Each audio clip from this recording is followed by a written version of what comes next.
Hey guys, Maniac here, and I'm here with some more Maniac reviews, and today for Maniac reviews, I will be reviewing Guardians of the Galaxy, the most anticipated movie of the summer.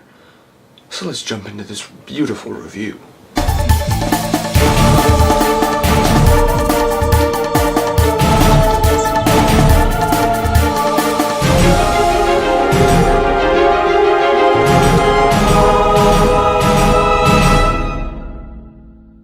Alright, so Guardians of the Galaxy. Things I need to mention before we get started in this review is, saw this at a midnight premiere, so I can't really judge on how well this is going to sell. I'm guessing it's going to sell well. This is, like I said at the beginning, most probably, as far as I've seen, the most anticipated movie of this year, of the summer, for sure.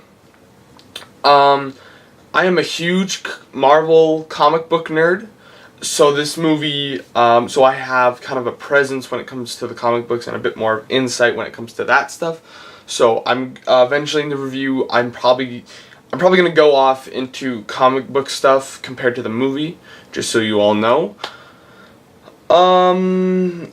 I did see this with some friends, so I got my friend's opinion on it, and I actually ended up talking to some people in the movie about it, so I did get their opinions, which will be mentioned later on in the review. Other than that, let's get onto these characters. There's a crap giant list that I got of actors and characters and actresses, etc. for this. So let's get started. We got Chris Pratt as Star-Lord, or Peter Quill, main character. Zoe Saldana as Gamora. Dave Bautista as Drax. Bradley Cooper as Rocket Raccoon, Lee Pace as Ronan, he is the big bad guy in this movie, Vin Diesel as Groot, Karen Gillan as Nebula, Michael Rooker, one of my favorite actors, as Yondu, Benicio del Toro as the Collector, Glenn Close as Nova Prime, and of course, Josh Brolin as Thanos. Yes, there is Thanos in this movie. As far as characters and acting goes, holy crap. The way that the actors and actresses did their roles when it came to the, compared to, how they are in the comic books, they matched perfectly with how it is in the comic books. Honestly, I had no problem with how the characters were. I especially loved Chris Pratt as Star-Lord. Now, I like Chris Pratt in general. Ever since I saw Lego Movie, I've kind of been a fan of him, and I've seen him in different stuff now, here and there. And, of course, my most anticipated role for him, my most excited role, obviously, as you can see here, is going to be Jurassic Park World, just Jurassic World. That will be coming out in 2015. But anyways, as far as characters go, they were so true to the actual comic book series. I loved it, and the acting was great. I had no problem. So yeah, 10 out of 10 for the acting and characters. Let's get on to that storyline. Alright, so storyline for this movie is basically Chris Pratt, Star-Lord, goes to retrieve an orb that he does not know for a bounty. Ends up getting kind of trapped in this circle of people wanting to kill him. So then, of course, some of the people who try to kill him actually become his allies. Those people being Rocket Raccoon, Groot, Gamora, and then eventually they meet Drax in the prison that they all get stuck in. They make a plan to escape. They escape. And now they must take this orb that they have to the buyer. But then, as they go around the galaxy, they find out different things about this orb. And of course, the imminent threat of Ronan, who wants to destroy Xandar, the planet of the Nova Corps, because he's a Kree, and Kree has their own religion. So basically, it's a religious war. Religion.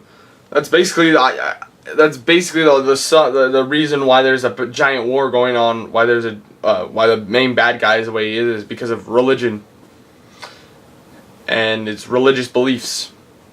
Funny little thing there, considering the Israel stuff that's going on right now. Yeah. So as far as storyline goes, I really liked it. Of course, in comparative to the comic books, it was true. Again, this movie was very true to the comic books, and I'll get into that in negatives and positives.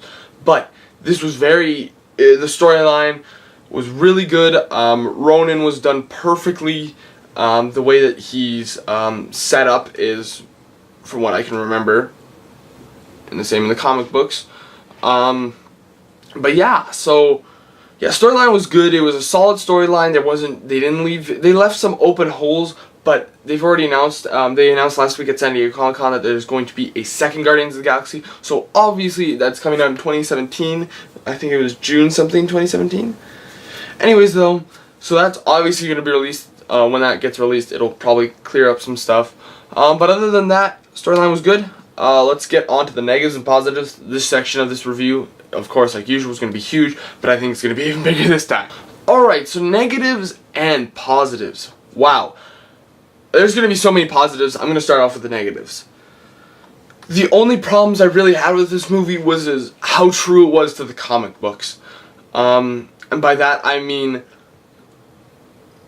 maybe I'm thinking of the Nova Prime from the Mightiest Heroes of the Universe, I believe is the comic book series. The Nova Prime that has, you know, the usual Nova Corps helmet and stuff, and he's, you know, this big guy who goes around shooting stuff. But Nova Prime in this was just some girl doing commands, played by Glenn Close. Other than that, there wasn't like, Rocket Raccoon was good. My only really kind of problem I had was Yondu, and that's because in the comic books, again, I'm basing this off the comic books, he doesn't have that little kind of like shaved, that little red fin. He has a red fin, but it's like, it's gigantic, and he wears robes.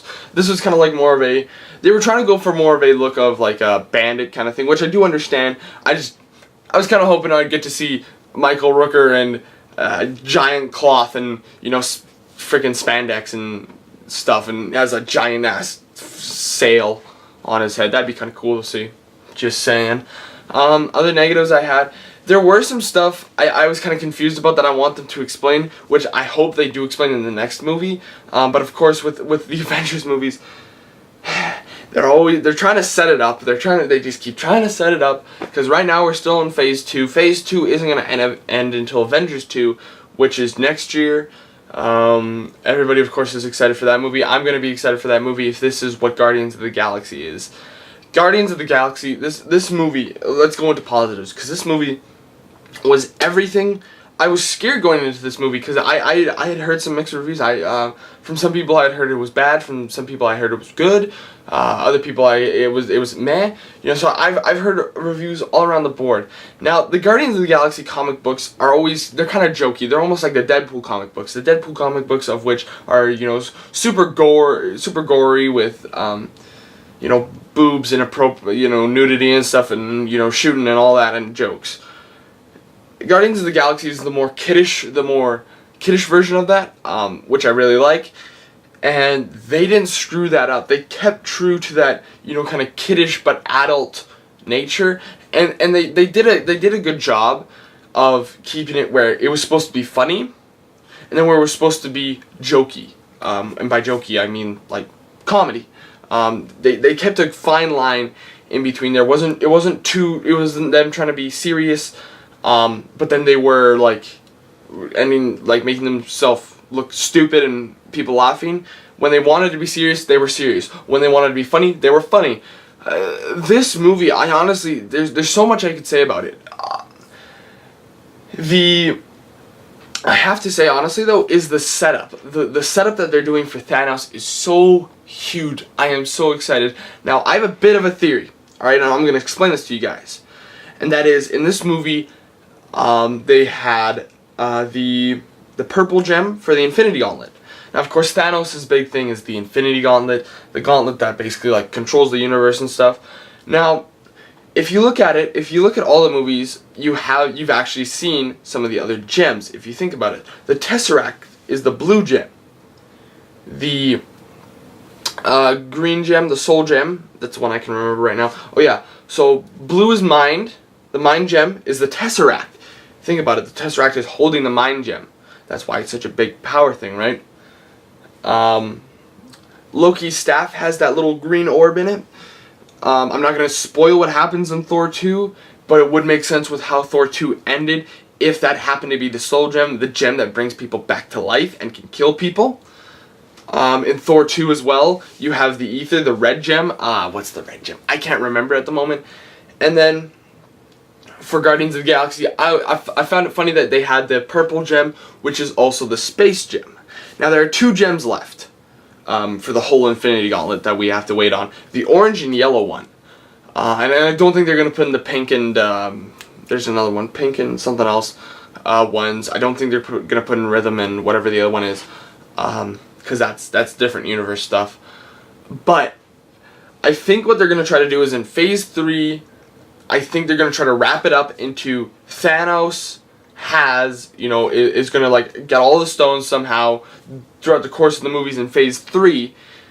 And then we're going to have Thanos with the Infinity Gauntlet running around doing God knows what, trying to destroy everything. So then we're going to have the Avengers come in and be like, hey, what are you doing? Stop that.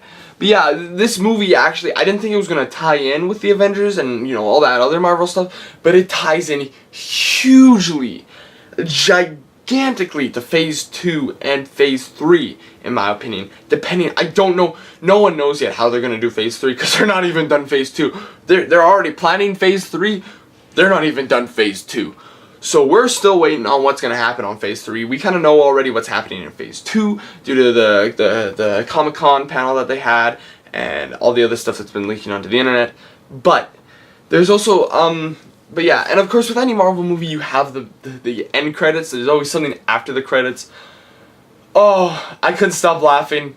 I actually yelled in the theater. This is the first time I've ever yelled in a theater, because I'm usually one of those silent guys who just goes and watches and stays quiet and is like, okay, that was, good movie, let's go home now.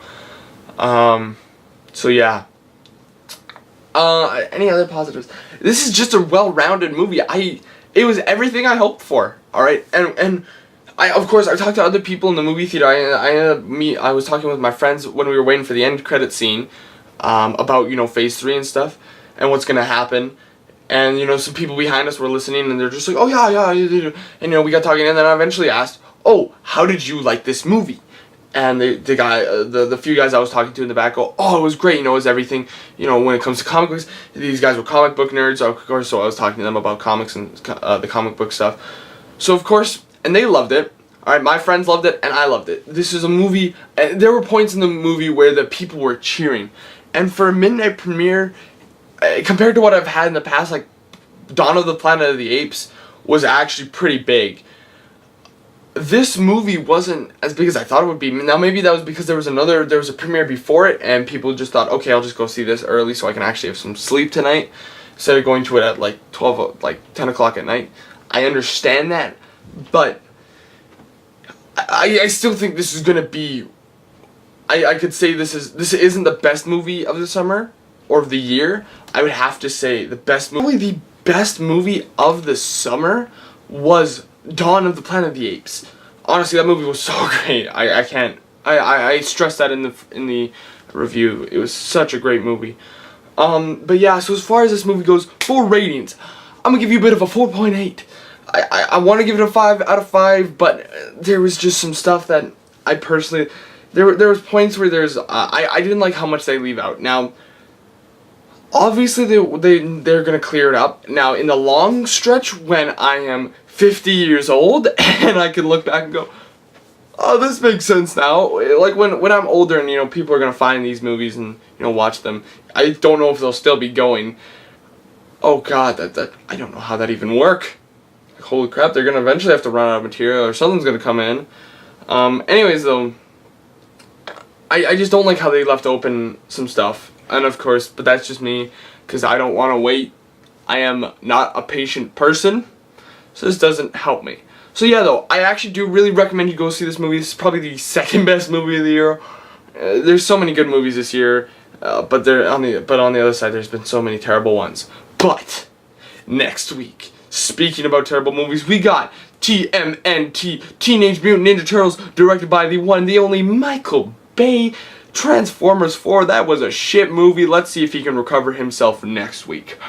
So yeah, thank you guys for watching. Subscribe, favorite, like, and all that fun stuff. And I'll see you guys next time on whatever I make. He's gonna drag on a piece of booty boo boo.